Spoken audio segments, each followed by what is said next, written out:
Hello, everyone. This is William here. Don't pay attention to the smart TV or the controller in the background. That's just a Logitech wireless F710 controller. It might look like a PS5 controller, but that's a Logitech wireless F710 right there, where my thumb is pointing at. But I just thought I'd explain that. I'm making this video to explain why I think that some YouTube channels on YouTube upload misleading and low value content that cause channels to get removed. Well, it's not due to because of AI, it's because YouTube has moderation decisions that they upheld or that they uphold if someone breaks the YouTube community guidelines or terms of service, but it has something to do with the fact that there are some channels out there. Ar- Arcade Media.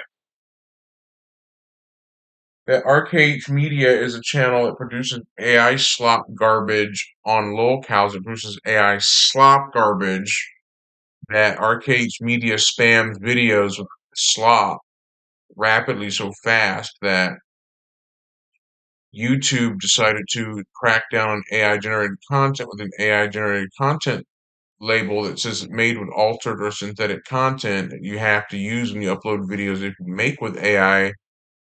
If you do not make it with AI, then you don't have to use it. But if you do use AI, you have to use that if you used AI to help make a video. The only time that AI is not really required to be disclosed is if you're using it for like closed caption translations or anything like that, or closed caption generation. But if you're using to make altered or synthetic content, you do have to disclose that. Otherwise, you face trouble from YouTube if you do it intentionally. It's okay if you do it accidentally here and there. YouTube won't go after you for doing it accidentally. But if you're doing it on purpose, YouTube will go after you.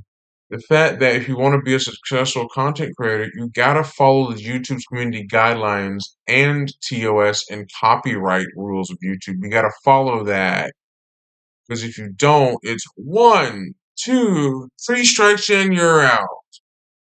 Essentially, that my YouTube channel has been on since 2009 and I never received no strike, never received none on the platform. I have had one video taken down that was cited for medical misinformation, but I was filed an appeal and got it restored. And the fact that I had a video age restricted once, but filed an appeal and got it lifted. I was talking about a cop that shot a wrongfully convicted man that got it age restricted for that video. And then me talking about my opinion on autism, how it is the autism spectrum. I had to make it clear it's just an opinion from what I'm seeing and observing by interacting with people that do have it. I interacted with people that had it back in school.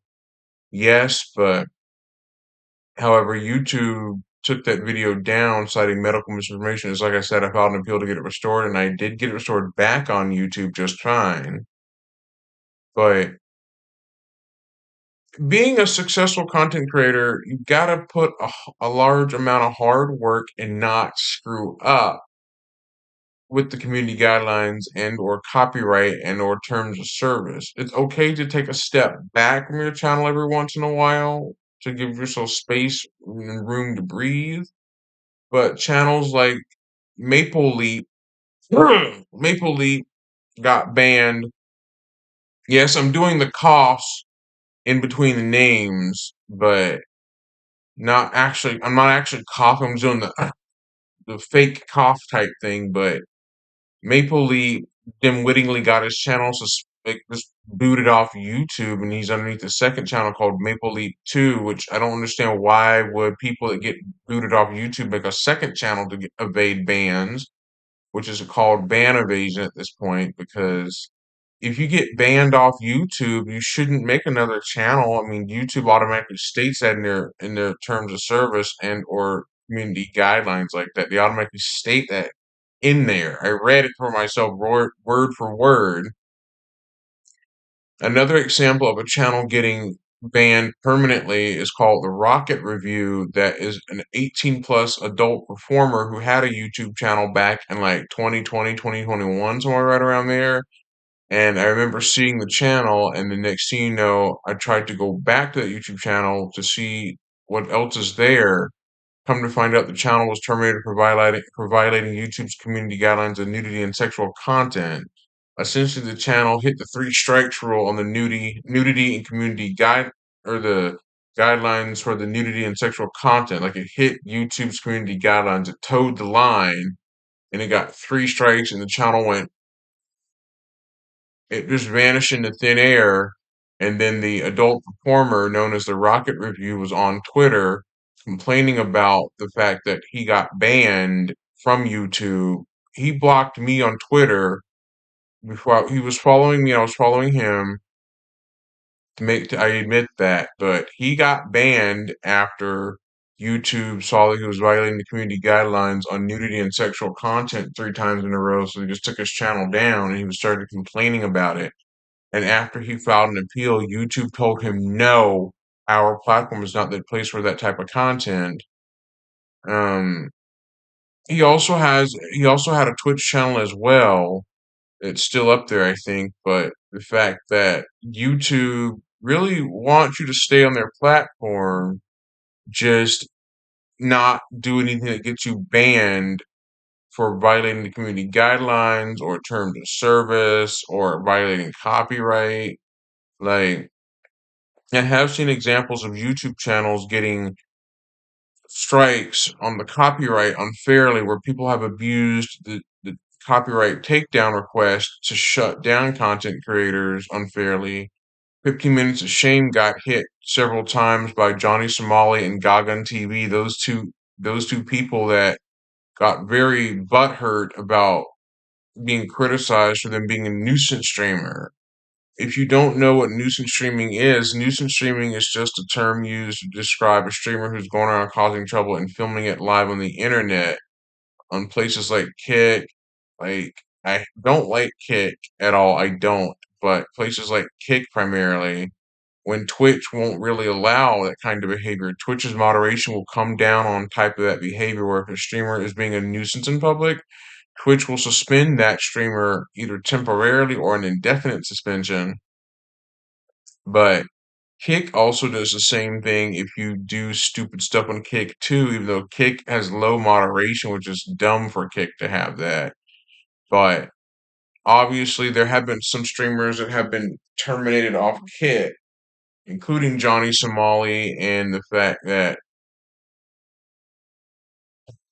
Eddie Craven, the CEO himself, got a suspension permanently off Twitch. It lasted for 44 months after he was on Twitch promoting Kick on Twitch, and Twitch didn't like him doing it, so they suspended him for at least indefinite, which lasted for 44 months, which I saw before.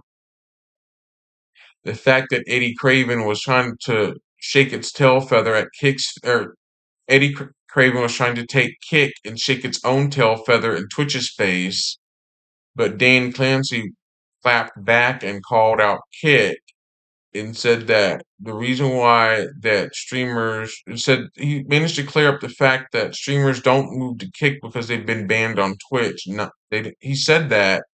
Yeah, that's not exactly the way he said it, but he clarified that it has nothing to do with Twitch's moderation. When Dan said that the moderation of Twitch will stay strict, it won't relax its moderation rules to compete against Kick.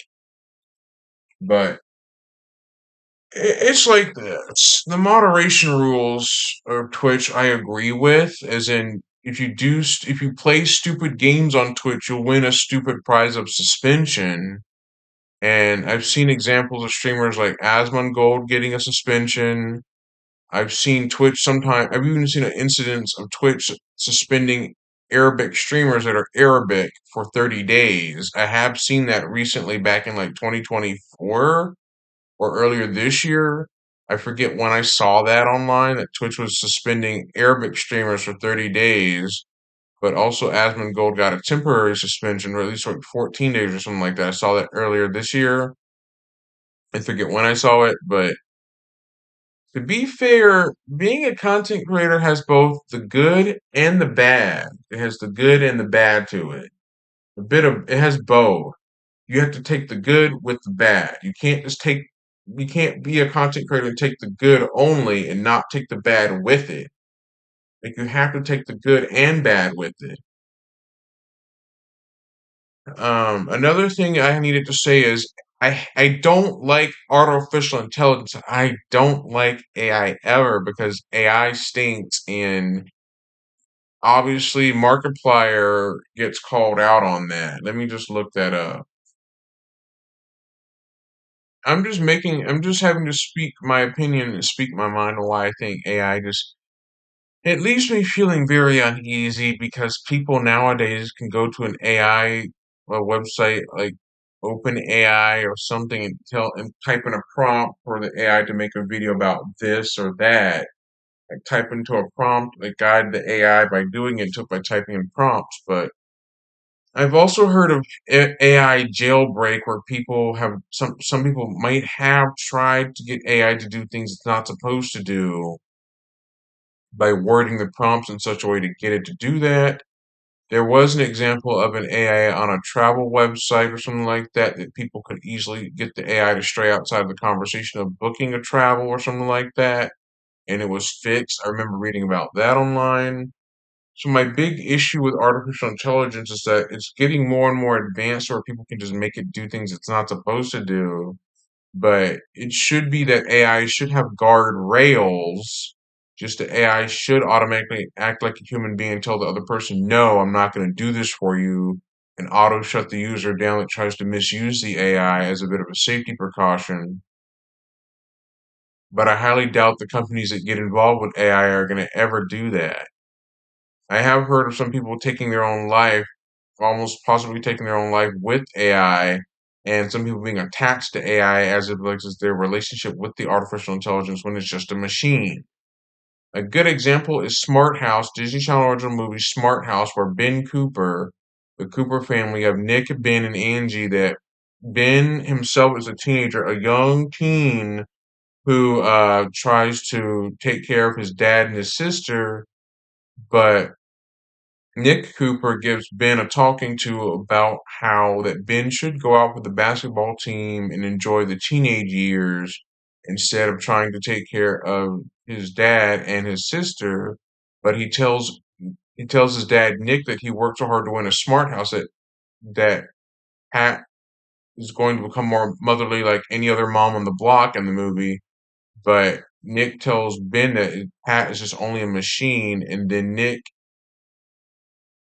And here's the thing: Ben tells Angie Cooper, his sister, that the smart house can do anything that he can do. It can do things that he can't do, rather.